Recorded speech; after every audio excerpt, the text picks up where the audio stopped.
The skies over Atlanta were brooding, like someone holding back a secret. At the corner where Edgewater Street met 14th Avenue, a jet black Range Rover sat motionless beneath a maple tree, almost blending into the shade.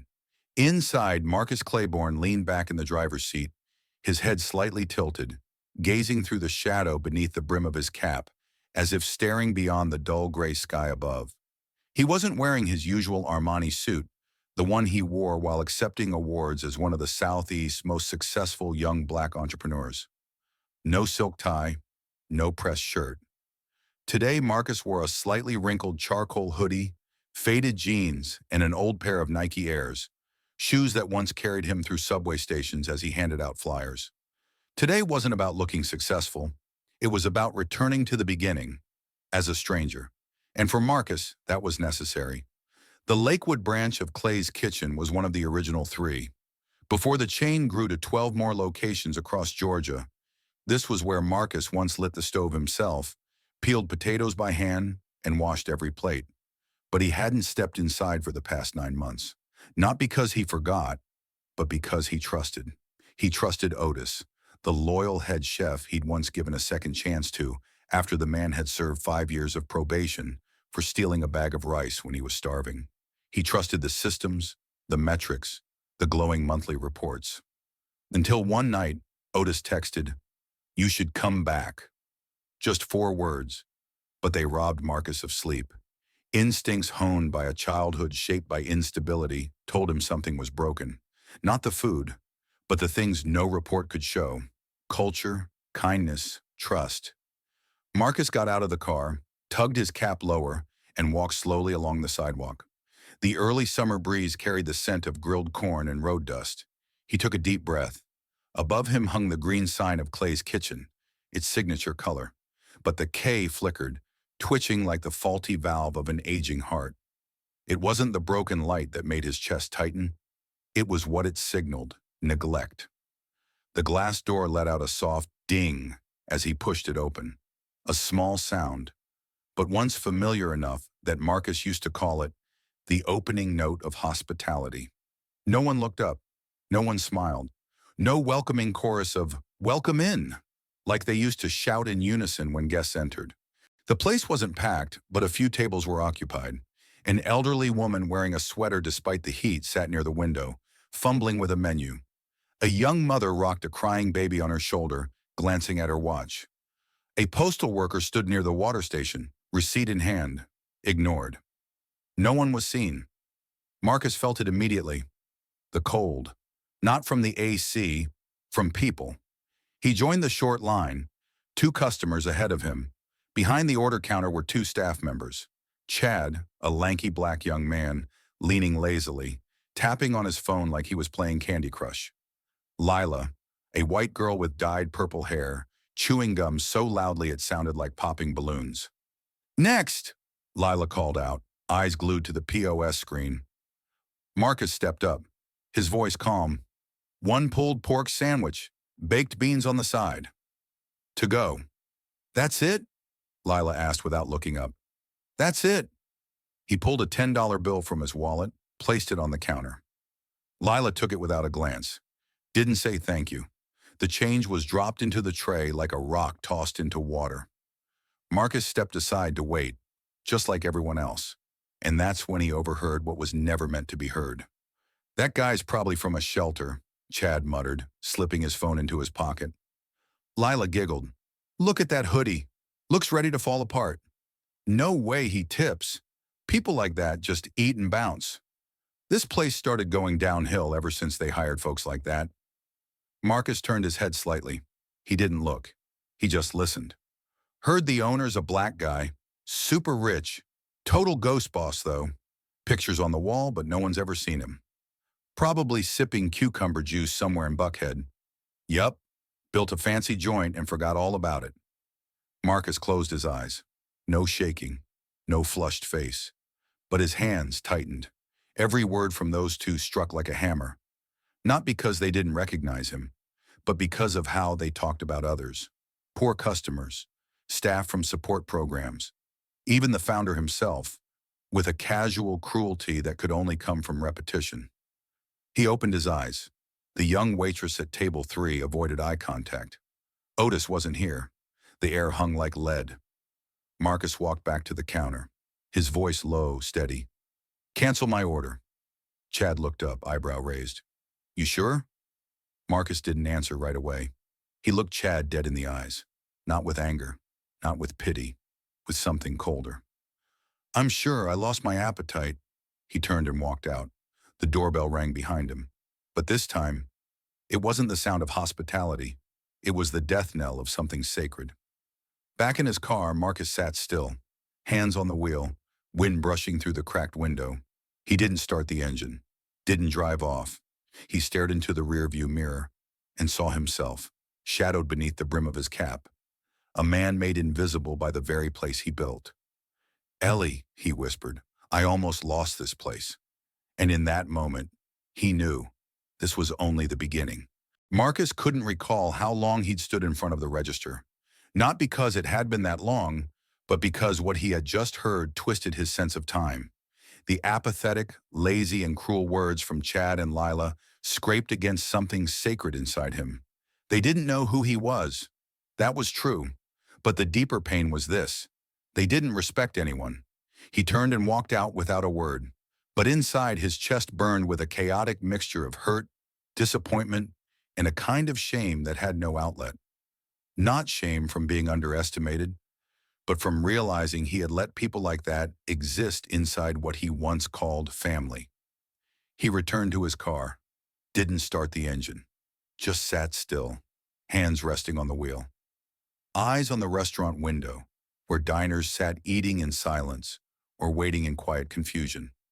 An older man flipped through the menu for the third time. A young waitress stood idle behind the counter. A boy around 8 asked his mother, "Why haven't they brought our food yet, Mom?" Marcus turned his face away, not to let himself see the tears rising, but he didn't break. On the contrary, he opened the door and stepped out. Not to go home, but to listen. He walked to the side of the building, where a narrow alley led to the back kitchen door. That was where he and Otis once shared their first cigarette together when the restaurant had just opened. The red brick wall still bore the faded paint from the last time it was redone.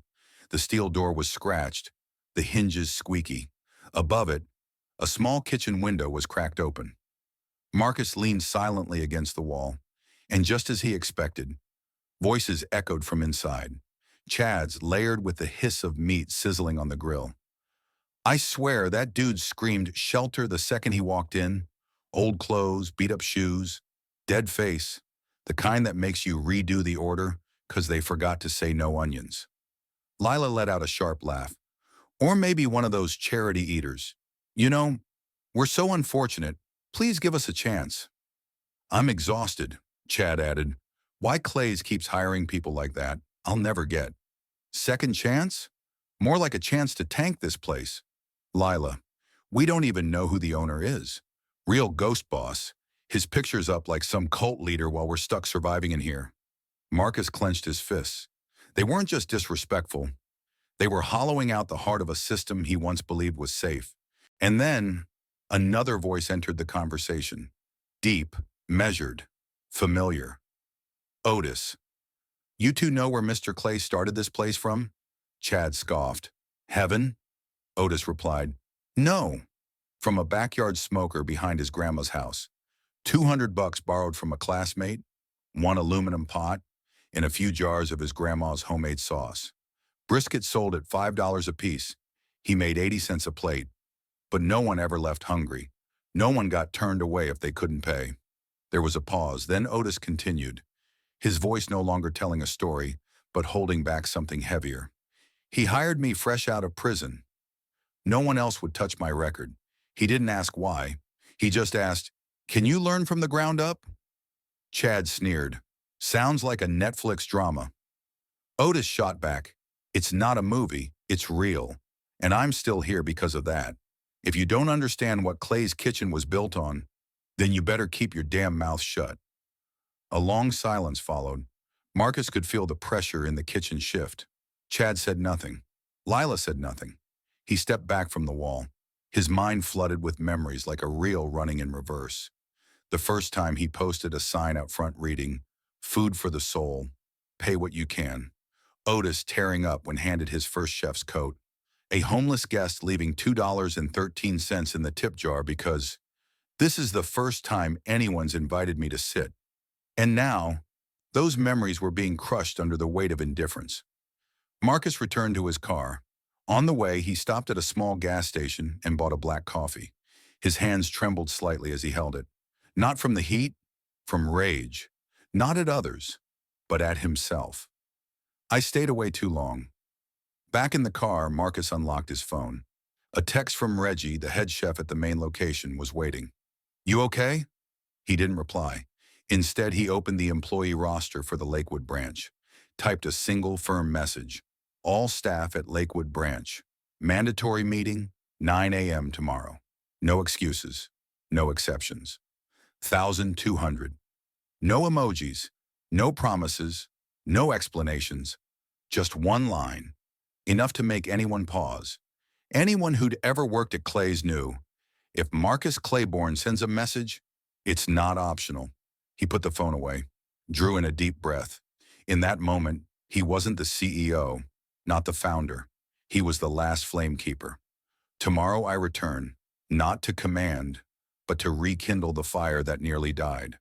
The alley behind Clay's kitchen was quiet, thick with the smell of old frying oil, rotting orange peels from the industrial trash bins, and the dull hum of the exhaust fan above. The red brick wall stood shoulder high, cracked with hairline fractures, and still bore the green streak stain from when a cleaning staffer sprayed bleach by mistake months ago. Above the wall, a narrow rectangular kitchen window sat just high enough for someone to lean near without being seen. No cameras, no eyes, only voices, and truth. Marcus stood there, again, one hand resting lightly against the cold brick. In the shade, he was nearly invisible, but he wasn't waiting to be seen. He was waiting to see who people became when they thought no one was listening. Inside, pans clanged against steel countertops. The receipt printer ticked out orders. Then, Chad's voice, still dragging, mocking, laced with a kind of effortless contempt. "I'm telling you, that $1,000 a second boss of ours is probably lounging in a pool in Buckhead right now. And who's holding this place up? Us." "Ghost boss," Lila chimed in, her voice slicing through her teeth like a sneer. "Only thing real is his face slapped all over the bulletin boards. Bet he's never washed a single dish here." Chad let out a loud laugh. "Doubt he even knows how to make a brisket sandwich?" Marcus stayed silent, head down, eyes half closed. What he felt wasn't anger. It was a fracture running through his chest. Not because they didn't know the truth, but because they didn't care. They didn't want to believe in anything beyond their limited reflection. And then, Otis's voice rose, low, clear, like metal striking stone. "You know where Clay started this place?" Chad's laughter faded into sarcasm. "From some rich guy's dream?" Otis didn't laugh. "From a food cart. One of those tiny trailers with wheels pulled by a bike chain. Back in 2012, he pushed that thing around Central Park. Sold $5 BBQ in the rain. No customers for 3 days. Fourth day, a drunk man stopped and said, 'Got anything to settle my stomach?'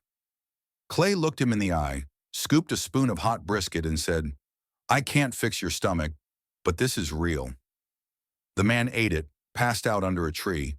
Next day, he came back, with 5 friends. No one in the kitchen laughed now, just the hiss of fire under the cast iron. 'You call him a ghost boss,' Otis continued, 'but he didn't drop from the sky. He slept in his car for 3 months to save up for the first lease. He broke a finger once when the smoker door jammed, and still served food because people were lining up outside. The folks in those framed photos on the wall? They're not saints. They're people who had flour on their shirts, grease on their hands, and blood on their heels.' Marcus opened his eyes, leaned his head back against the wall. A summer breeze swept past, carrying the scent of ribs. First rack off the grill that day. Inside, Chad muttered, 'So what? If it matters that much, where is he? If we're so terrible, why doesn't he just walk in and say it?' Otis, because he trusted you. And that's the part that hurts the most. Silence, then a sigh. It could have been Chad. Could have been the smoker exhaling a fresh batch of charred brisket. Marcus stepped away from the wall. He'd heard enough. This wasn't just about disrespect. It was about disconnection. A void he, as the founder, had failed to fill these past months. He returned to the car, but this time, he didn't sit still. He pulled out his phone, opened the staff group thread, and typed, 9 a.m. tomorrow. All Lakewood staff, be there. No absences, no excuses. No warm tone, no explanation, just one line. Enough to stop people in their tracks. Anyone who had ever worked at Clay's knew, when Marcus Claiborne sends a message, you show up. He slid the phone into his pocket, then climbed into the driver's seat. Before starting the car, he glanced one last time out the window. The Clay's kitchen sign still shimmered faintly in the afternoon light, even though the K had completely gone dark. But to him, the flame wasn't out. It was simply waiting for someone to return and breathe it back to life. That night, Marcus didn't sleep, not because of the coffee, not because of anger, but because the images from the day kept replaying in his mind, like a broken film stuck on the most painful frame. Chad, hands stuffed in his pockets, sneering as he mocked shelter people. Lila snapping gum like nothing in the world mattered more than ridiculing someone who just lost a chance. Otis, alone in the kitchen, trying to keep the flame alive for a belief Marcus himself had let go cold. He lay sideways on a small hotel bed in South Marietta. The room was simple, nothing fancy, no echo of power. Just enough space for one person to think in silence. His phone glowed from the desk beside him. 3 missed calls from Alyssa, his executive assistant, and 1 message from Reggie. Are you really okay? Marcus didn't reply, because he wasn't okay, but he also knew tomorrow would be the first step. In the dark, he opened a brown leather notebook, a gift from his grandmother Ellie on his 17th birthday. On the first page, in her slanted handwriting and faded blue ink, it read, "Don't let the soul tree dry because you were busy watering the business." Back then, he thought she meant balance, but now reading it again, he understood. She wasn't warning about work-life balance. She was warning against letting what matters most die quietly. Clay's kitchen wasn't built on venture capital or supply chain consulting. It started with a folding grill, a chalk-written slogan, food that hugs. The first brisket servings were wrapped in old newspaper, not eco-friendly boxes. But in recent years, what Marcus had watered wasn't the soul tree. It was the expansion plans, the cost-benefit breakdowns, the investor decks. His presence had drained away from the places that needed him most. He had become a framed photo on a wall. And now he would return, not with cameras, not with live streams, not with payroll documents, but with eyes, with words, with presence. He typed a message and sent it to the Lakewood staff group. 9 a.m. tomorrow. All staff meeting, no exceptions. No explanations, No exclamation marks, no emojis. But everyone understood. Marcus Claiborne never signed a staff message with just M unless it was truly him. Then he turned off the lights, didn't turn on the TV, just lay still, one hand resting on the notebook, as if holding on to a piece of memory he couldn't afford to lose. And in his head, his grandmother Ellie's voice echoed, words she'd told him the day he opened his very first food stall, after going a whole day with only one customer. You don't need 100 people on day one. You just need one person to leave feeling like they were meant to exist. The next morning, Marcus woke at 6:12. The sun hadn't fully risen. Light filtered through the hotel curtains, casting a dim rectangle on the floor. He stood, folded the blanket, shaved, changed into a crisp white shirt, and put on a charcoal blazer, the same one he wore when he cut the ribbon at Clay's kitchen branch, number 10. But today, he wasn't coming to celebrate an opening. He came to close one door and open another, with truth. By 7:52 a.m., he was already parked across the street from Clay's kitchen, the very first location he'd ever built pride into. Now the one swarming with the worst whispers. The sign still flickered. The K on the left side was now completely dead. He didn't call an electrician. There was something in that dimness he accepted. Staff began arriving. Otis came first, as always. Crisp chef's coat, steady stride, keys in hand. He entered through the side door like usual, but his eyes flicked toward the black Range Rover. And he knew. Reggie from another branch showed up unexpectedly at 8:12. No one had invited him, but he knew, because Marcus had once helped save his father from being evicted over back rent. Lila arrived at 8:26, phone glued to her ear, Bluetooth buds in place, neon sneakers, face expressionless. Chad came right after, walking in with a dishwasher named Derek. No one spoke a word. 8:58. Marcus stepped out of the car. The morning breeze swept gently across his chest. He took a deep breath, crossed the street, his left hand gripping the brown leather notebook, his right hand empty, like a man carrying only memory. The door opened. Some inside recognized him immediately. Heads turned. Otis stood straighter. Lila froze mid-step behind the counter. Chad removed his earbuds, and so began the first confrontation. The wall clock behind the order counter ticked softly 3 times. 9 a.m. Marcus Claiborne stepped through the doors of Clay's kitchen as himself. No hoodie, no baseball cap, no anonymous air. He wore a crisp white shirt with the sleeves neatly rolled up, a light gray blazer, stone-colored khakis, and dark brown leather boots.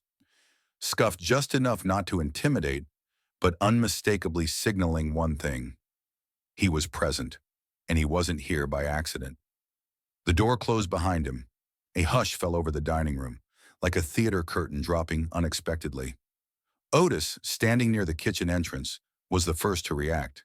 He gave a slight nod, didn't say a word, just looked at Marcus with eyes that held both relief and readiness. Charisse, a longtime waitress, straightened up at the bar, her face drawn tight like a violin string. Lila, still chewing gum, froze. Her eyes darted between Marcus and the front door, as if trying to confirm whether this was some kind of stunt. Chad, who had just taken out his Bluetooth earbuds, shifted his weight, as if he hadn't yet decided whether to stand at attention or stay slouched. Marcus walked slowly to the center of the restaurant.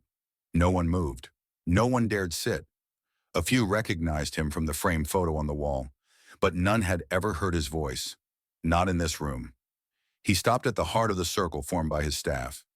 Gently, he placed his brown leather notebook on the nearest table, took a breath, and spoke, in a voice that didn't need to be raised. I won't keep you long, but I need to say a few things, and I want you to really hear me, not just with your ears, but with your heart. No one said a word. No phones buzzed. No chairs squeaked. Yesterday, Marcus continued, I stood inside this very restaurant, in disguise, silent. No one recognized me. No one knew. And I stood there and listened. His eyes moved across the room. He didn't say names, but he didn't need to. His gaze stopped exactly where it needed to, and the people it landed on knew. I heard words that weren't meant for me, but that cut to the root of everything I tried to build. Words about customers, about new staff, about people trying their damn best every day. He paused, took another breath. I also heard about the boss who's never around. A shift at the far end of the counter. Chad swallowed hard. Marcus went on. I didn't come here to yell. I came to fix things. Not because any of you failed terribly, but because I've been gone for far too long. That sentence, his ownership of absence, softened the air, like wind settling a restless lake. I'm not here to assign blame, but I'm not going to pretend I didn't hear what I heard, because if I still believe Clay's is worth existing, then that starts with me showing up. Marcus unbuttoned his blazer, pulled out a chair, and sat down. That simple act made the whole room exhale. For the first time, the founder of the place sat among them. Not on a raised platform, but among them. Otis took one step forward, perhaps to stand beside him, but Marcus motioned, not yet. He looked around at every face, not with judgment, not with apology. Then he spoke again, slowly, clearly. I didn't create Clay's to build a restaurant chain. I created Clay's to rebuild the dinner table, a place where people are seen, heard, and given a chance. I don't expect every one of you to believe in that vision, but I do expect at the very least that you don't look down on others just because they haven't yet arrived where you are. A person walking in with worn-out shoes doesn't mean they lack kindness. A person who doesn't speak much doesn't mean they lack capability. And someone like me, whether I'm here or not, doesn't determine whether this place still has a soul. The room grew heavy. Marcus bowed his head slightly. And I'll admit, I was wrong. To think my absence didn't matter. But it did. It left a void. And that void, unfortunately, was filled with indifference. Lila's eyes glistened. Chad turned his face away. I didn't come here to fire anyone today. Marcus made it plain. I came here to rebuild the foundation, one more time, with anyone who's willing to build it with me. Otis nodded quietly. Reggie from the flagship store spoke up for the first time. And I'm here because Clay's isn't home without the one who keeps the fire burning. Marcus stood, leaned down and picked up the leather notebook, took one last look at every face in the room. If you feel this path forward isn't for you, you can walk away after today. No one will judge. But if you choose to stay, you'll see me. Often. Not on a bulletin board, but at table 5, or by the coffee machine. I don't need your reverence. I need your memory. Remember what we once hoped this place would be. And starting today, I want that to live again. The way Grandma Ellie taught me. Not with flash, but with sincerity. He didn't wait for applause, didn't wait for tears. He simply stepped back, leaving open the space at the center of the restaurant, where a new seed had just been planted. The air inside the restaurant after the meeting felt like dust after a storm. Suspended, heavy, uncertain where it might fall. Everyone could sense that something had just been reset, but no one dared touch it. Marcus didn't have to give orders, didn't have to point fingers, didn't have to raise his voice, but every gaze in the room knew one chapter had closed, and the next would not be like the last. He didn't return to his car. He didn't go upstairs to the office. Instead, he rose from his seat, walked past the bar, and turned into the narrow hallway leading to the stockroom and staff break area. This hallway wasn't frequented. The white walls had yellowed from grease. Mop streaks scarred the baseboards. A flickering fluorescent bulb at the end buzzed like the labored breath of something waiting to be fixed. This was once the hiding place, a spot where workers stole a minute of rest, sneaked a cigarette, or made a secret call between shifts. Marcus stood tall in the corridor. Light from the dining room cast a sharp shadow behind him. Not faded, defined, solid, like the man himself once more. He turned his head back toward the front and spoke. Just loud enough for the right people to hear, but softly enough not to make a scene. Chad, Lila, I'd like the two of you to come with me for a moment. No one else was called. No one else followed. Otis looked up from the kitchen, calm. Reggie, still standing behind table 3, glanced at Chad, waiting for a reaction. Charisse froze, her hand still gripping a bar rag. Chad looked around, then removed his earbuds, pocketed his phone. Gone was the smirk. Gone was the defiant sleeve tug. Only stiffness remained in his posture.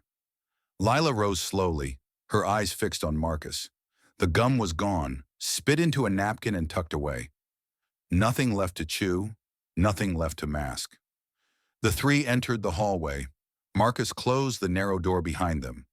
Quietly, but the sound echoed like a stage curtain falling for a long overdue confrontation.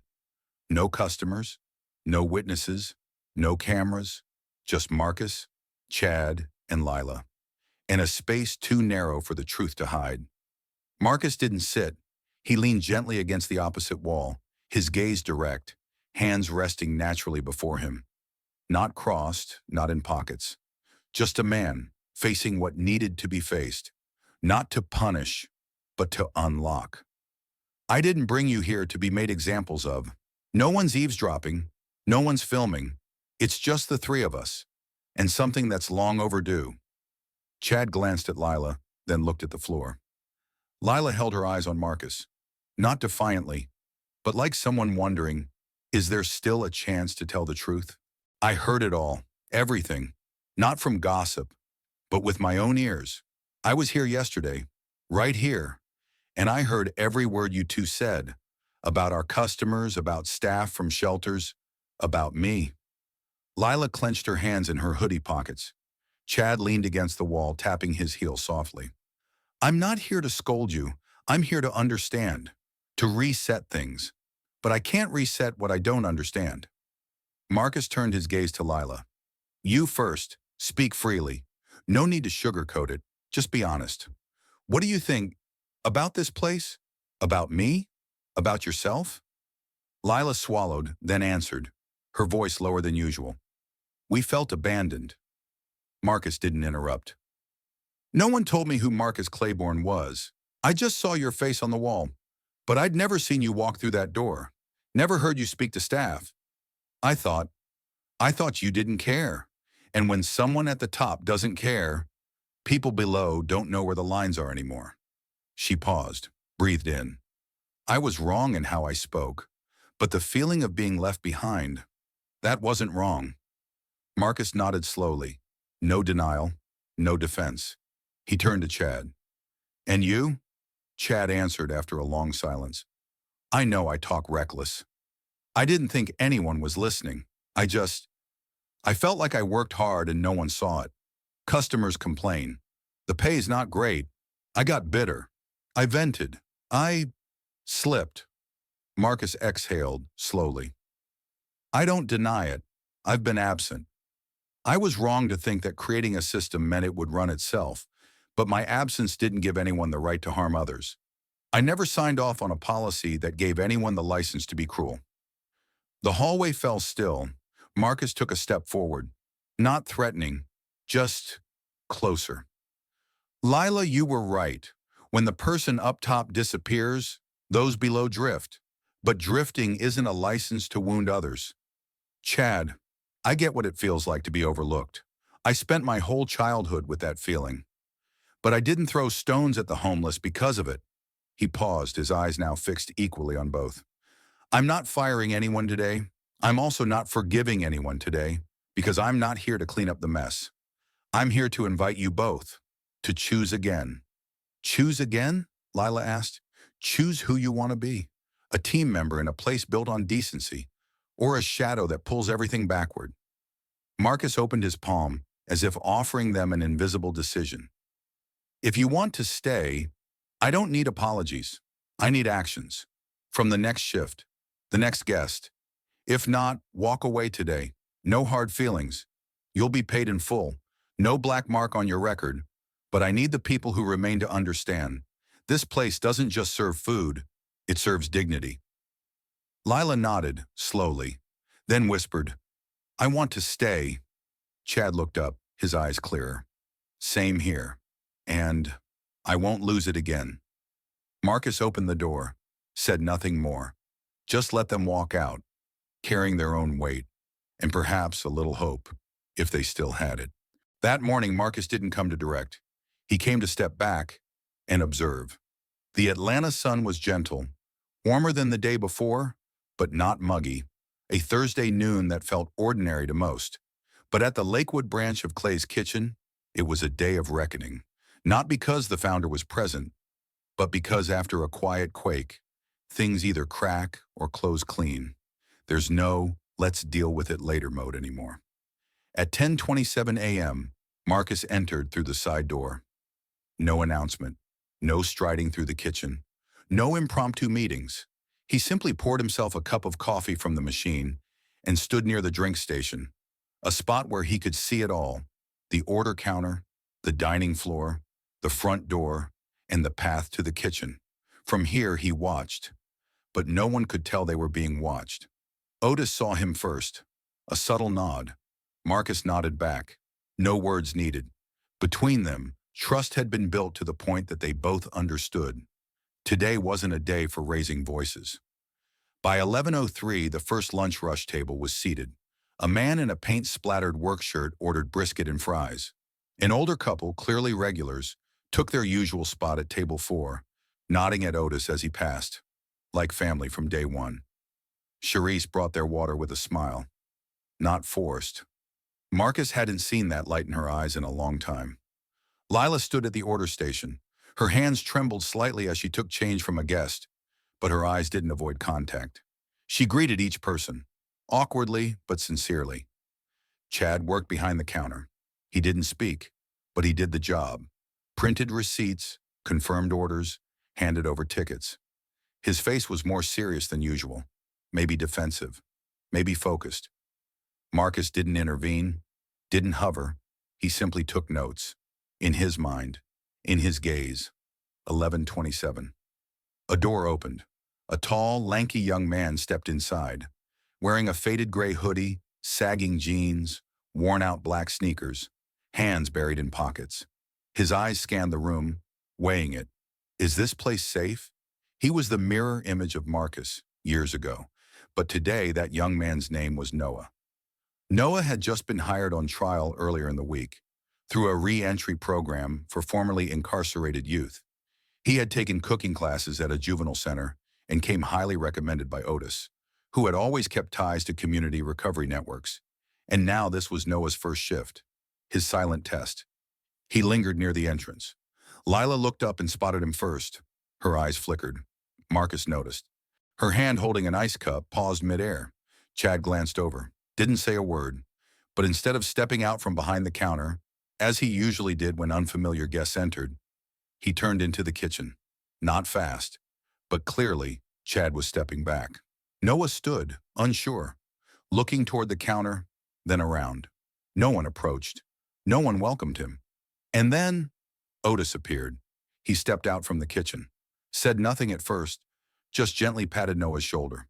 "You've got this," he said. "Come on in." Noah pressed his lips together, nodded, and walked behind the counter like a student heading into their final exam. Marcus remained by the coffee machine, saying nothing, but watching everything. Otis led Noah into the kitchen. The room shifted. A few customers looked over. Lila returned to her next order, this time without shaky hands. Chad stayed in the back, washing trays. 12:07 p.m., peak lunch hour. The counter grew busy. Lila slid a menu toward a young mother holding a crying baby. Her voice was small but clear. "If you'd like, I can swap the beans for salad. We've got fresh grilled corn today." Marcus nodded. Just slightly. No one saw. No one needed to. But he saw it. A shift. Noah now stood beside Otis, receiving his first order, a sandwich to be filled with brisket. He moved slowly, but his hands didn't shake. Charisse noticed, nodded discreetly, then turned to deliver water to table 6, where an elderly man waited. 12:18. A man in a green hoodie entered, clearly homeless. Lila spotted him, paused, then opened her mouth. "Hi there. What can I help you with today?" Marcus tilted his head, a simple sentence. But for him, it marked a fracture in the old culture, the first step in healing. 12:31. Chad re-emerged at the counter, no expression on his face, but he said to Lila, "I'll bring that drink out." 12:44. The same time Marcus had entered the previous day, but today he stood there, not as a ghost, but as a quiet gatekeeper, witnessing a new current beginning to flow. Noah completed his first order. No applause, no announcement, but Otis laid a hand on his shoulder and said just loud enough, "Every sandwich is a chance. Don't rush, do it right." Marcus inhaled deeply, then set down his now cold coffee. No one looked over. No one needed to know what he had seen, because today he saw himself in the eyes of a young man who walked in wearing a worn-out hoodie. Clay's kitchen wasn't perfect today, but today it was alive. That morning the sky was pale gray. Atlanta felt damp, as if it had just spent the night thinking. Clay's kitchen opened as usual, but not a single staff member walked in with their usual mindset, because they all knew today was not like every other day. Marcus arrived early. By 6:50 a.m., he was already at the back door, carrying a brown leather bag. Inside were 2 folders, one thick, one thin, both bound with red string, like 2 roads diverging. No one was being pushed out, but everyone had to choose. Otis was the first to arrive. He stopped at the threshold, seeing Marcus setting the 2 folders down on a wooden table near the waiting area. "What do you need me to do?" Otis asked. Marcus didn't turn around. He answered, voice soft as fog. Nothing. Today's the day they decide for themselves. Otis nodded. No more questions. 7:20. Chad arrived. He stood still for a minute outside the restaurant, hands in his hoodie pocket, but not with the old arrogance. When he stepped inside, his eyes went straight to the folders. On top of them was a handwritten note in bold blue ink. You have the right to choose. Today. Folder 1. Stay. Sign the commitment to values, culture, and responsibility. Folder 2. Leave, receive 2 weeks' pay, a letter of reference, no questions, no pressure, no resentment. Marcus wasn't upstairs in the office. He stood once again by the coffee counter, the spot from where he had observed everything the day before. A cup of hot black tea in his hand, his eyes watching each face that walked in, like someone waiting for the sun to rise after a stormy night. 7:36. Lila walked in. No earbuds, no chewing gum, both hands tightly gripping the strap of her backpack. Her eyes locked on the note first. Not a single word was said. 8 o'clock. Every staff member had arrived. No one was late. Otis stepped out front. No need to call a meeting, just a small nod toward Marcus. Marcus stepped to the center of the room. No stage, no table. Just a man standing in the middle of the place he built and nearly lost. There are 2 folders on that table. One if you choose to stay, one if you choose to leave. Both are valid. Neither judges your character. They simply reflect the path you believe fits you now. He looked around the room, and not a single eye turned away. Don't stay because of the paycheck. Stay because you believe this place is still worth starting over for. He paused. The silence tightened. Clay's Kitchen is not perfect, but it has always been a place for real people. And today I want us to choose culture, not because we're told to, but because we want to belong. No applause, no sighs. One by one they began lining up. Quietly, each walked up to the table, took a folder, and signed. No one stared, no one judged. Marcus turned and walked toward the coffee machine. He didn't need to know who picked what, not in that moment, because he believed culture doesn't need control, only flame keepers. At 9:12 a.m., Charisse was the first to bring the stay folder to Marcus. I signed it, not for you, for this place, because it was the first place I ever felt like I had a name. Marcus nodded.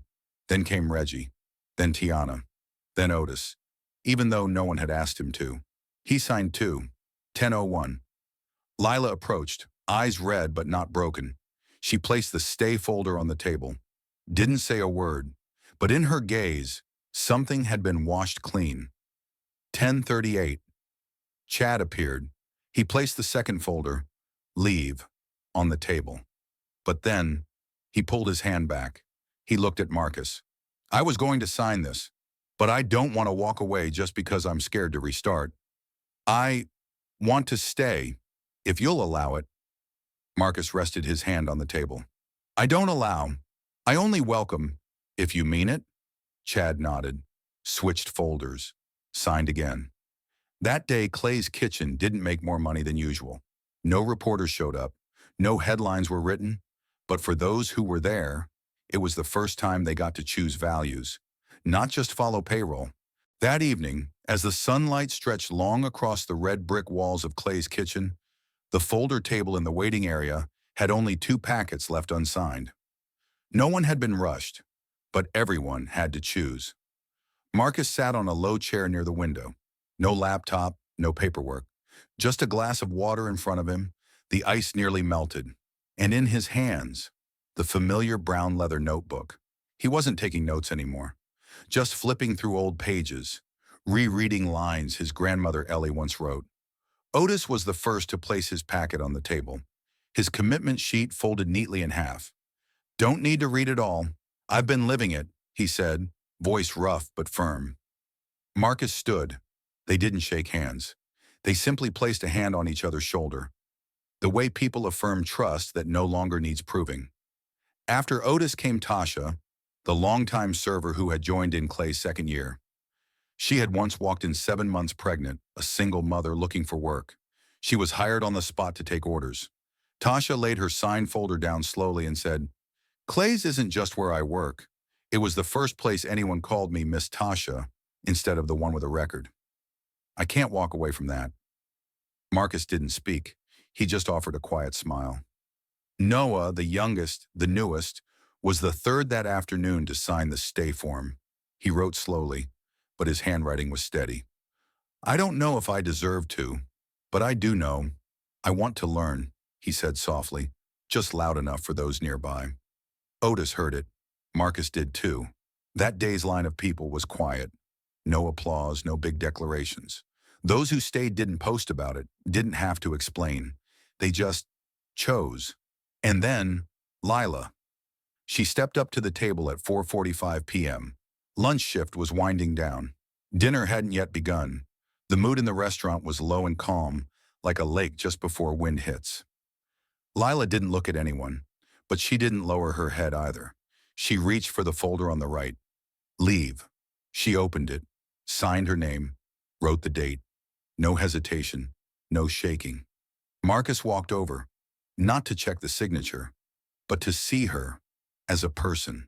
Are you sure, he asked? Lila nodded. I did wrong, and I've been given a chance to make it right. But some things need time, and I think I need to start fresh, somewhere that isn't tied to my mistakes. Marcus looked at her for a few seconds, then nodded. Thank you for being honest. Lila smiled, for the first time without sarcasm. I'm not crying, because I know this is right. She folded her uniform, placed it in a paper bag, bowed to Otis, then to Charisse, then to Marcus. I'll be going. And I hope Clay's finds its heart again. She walked out, without looking back.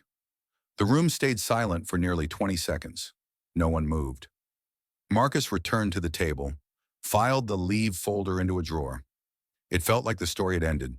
But at 5:58 p.m., just as the front curtain had been drawn, the overhead lights dimmed for cleanup, Otis had turned off the grill, and Charisse was counting the tip jar. The bell above the door chimed once more. Chad walked in. One hand carried his old canvas backpack. The other held a stack of papers, his signed commitment form. He walked slowly, like a student crossing the schoolyard after a disciplinary hearing. The ceiling lights cast up across his face.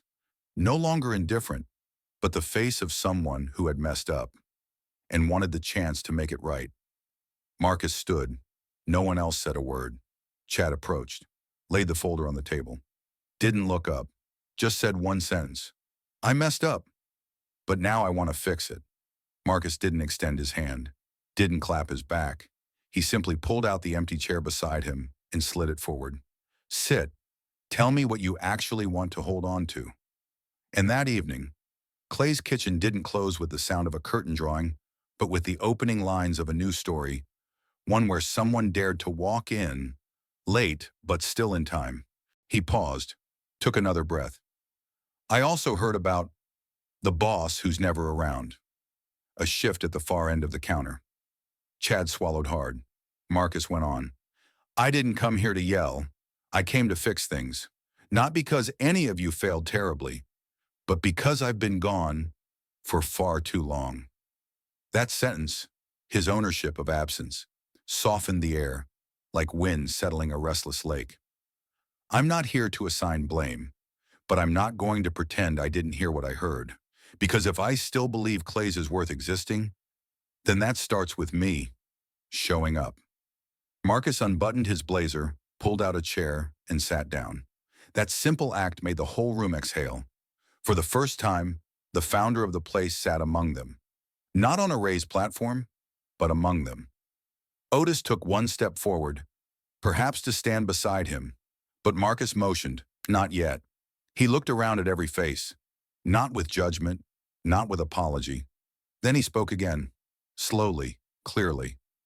I didn't create Clay's to build a restaurant chain. I created Clay's to rebuild the dinner table, a place where people are seen, heard, and given a chance. I don't expect every one of you to believe in that vision, but I do expect at the very least that you don't look down on others just because they haven't yet arrived where you are. A person walking in with worn-out shoes doesn't mean they lack kindness. A person who doesn't speak much doesn't mean they lack capability, and someone like me, whether I'm here or not, doesn't determine whether this place still has a soul. The room grew heavy. Marcus bowed his head slightly. And I'll admit, I was wrong. To think my absence didn't matter. But it did. It left a void. And that void, unfortunately, was filled with indifference. Lila's eyes glistened. Chad turned his face away. I didn't come here to fire anyone today. Marcus made it plain. I came here to rebuild the foundation, one more time, with anyone who's willing to build it with me. Otis nodded quietly. Reggie from the flagship store spoke up for the first time. And I'm here because Clay's isn't home without the one who keeps the fire burning. Marcus stood, leaned down and picked up the leather notebook, took one last look at every face in the room. If you feel this path forward isn't for you, you can walk away after today. No one will judge. But if you choose to stay, you'll see me. Often. Not on a bulletin board, but at table 5, or by the coffee machine. I don't need your reverence. I need your memory. Remember what we once hoped this place would be. And starting today, I want that to live again. The way Grandma Ellie taught me. Not with flash, but with sincerity. He didn't wait for applause, didn't wait for tears. He simply stepped back, leaving open the space at the center of the restaurant, where a new seed had just been planted. He looked up. Otis was watching him. They nodded. No words needed. Tasha, the veteran server, passed table 3 and asked, "You want those stewed green beans again today?" "I remember you like 'em with extra pepper." The customer chuckled. "How do you remember that?" Tasha smiled. "Because Clay's doesn't just serve, we remember each other." Noah came out from the kitchen carrying a tray of water glasses. Still young, still a little clumsy. But today, he walked straight. He didn't avoid eye contact. A boy no longer afraid of grown-ups, a man being reborn, through the first honest job of his life. Chad stood behind the counter. He didn't say much, but when a guest turned to leave, he said quietly, "Next time, don't forget your punch card. You've earned a free one today." Simple words, but they were real. No scripts, no forced grin. Just a man who had chosen to stay, learning how to rebuild a culture brick by brick. Marcus sat still, watching. Clay's wasn't frantic. No one slammed anything. No one barked orders. Everything moved slowly, but slowly, because it was being done right. Slowly, because it was honest. Slowly, because everyone was doing something more important than food. At 11:23, an elderly woman stepped through the door, her hands trembling. Noah rushed over. No one had told him to. He pulled out a chair, helped her to her seat. No performance, no camera. Otis watched from afar. Didn't interfere. Just murmured, "That's the way, kid." Marcus turned to the window. Sunlight filtered softly through the glass, reflecting off his ginger tea. He lifted the cup, took a sip. The ginger stung slightly, but it didn't burn. It warmed. For the first time in a very long time, Marcus didn't have to fix anything, didn't have to step in, didn't have to repair, because everything was moving, not like a machine, but like a family. Clay's kitchen, 1 week later, wasn't famous, but it had become something worth remembering, and in Marcus's heart, for the first time in many months, he finally felt he was home. Table 7 sat in the far left corner, near the low window facing the parking lot. It wasn't the prettiest spot at Clay's kitchen. No pendant lighting, no scenic view, but it was the table regulars often chose, not for its elegance but for its familiarity. Sometimes the old feels warmer than the new, if it reminds us of something that once felt right. That afternoon, Clay's was the same as the week before. No promotions, no media buzz, but guests stayed longer, not because service was slow, but because something made them want to linger. Marcus stood behind the coffee station, his usual post these days, not to serve, but to observe, to listen, to live in rhythm with the restaurant he had once lost touch with. No iPad, no notes, just a cup of tea and his attention. Around 1:12 p.m., An older man walked in, salt and pepper hair, wrinkled shirt, canvas sling bag. No one quite remembered his name, but everyone remembered this. He always chose table 7, always ordered the same thing: tender brisket, no sauce, extra greens, no onions. Charisse took his order. Otis, from across the kitchen, spotted him and nodded. "It's him again," he said. Noah, standing nearby, asked softly, "Who is he?" Otis smiled. "An old regular, from back when Clays didn't even have uniforms. Doesn't say much. Never once complained about the food." Marcus heard it. He said nothing. The man ate in silence. No phone, no request for Wi-Fi. Just eating. Slow. Neat. When he finished, he sat a few minutes longer. Then from his shirt pocket, he pulled a folded piece of paper and placed it gently on the table. He left a $20 tip, twice the cost of the meal, then stood, said nothing, waved to no one, and walked out as quietly as he had, while Marcus stepped away from the counter, headed to table 7, not for the money, but for the paper. He unfolded it, handwritten, slanted script, not elegant, but clear. "I used to think this place had lost its soul, but today, sitting here, I felt Mrs. Clay again, in the pastry, in the server's smile that wasn't forced, in the eyes of the young man as he set down a glass of water, and in the presence of the founder. Not just a picture on a wall. Thank you for not letting kindness die." Marcus folded the note, didn't say a word, didn't post it online. He simply slipped it into his jacket pocket, like a handkerchief holding back a tear. Something no one sees, but the one who keeps it knows why it must be kept. He walked to the kitchen. Otis, forehead damp with sweat, was pulling the third batch of pastries from the oven. Marcus held out the note. Otis didn't need to read it. He saw it in Marcus's eyes. He smiled, shook his head slightly. "She came back, didn't she?" Marcus nodded, then whispered almost to himself, "I'm still watering, Grandma." No one in the kitchen stopped working, but from that moment on, the oven hummed slower, as if the fire was being kept just a little longer. Every plate that left the kitchen had a kind of silence baked into it, like the person who made it had just read a poem. The rest of the afternoon passed without fanfare, but somehow warmer. Table 7 stayed empty from 2 p.m. until closing, but no one rushed to clear it. Charisse, passing by, straightened the napkin. Noah, cleaning the floor, paused, just for a moment, then continued. No one talked about the note, but everyone knew.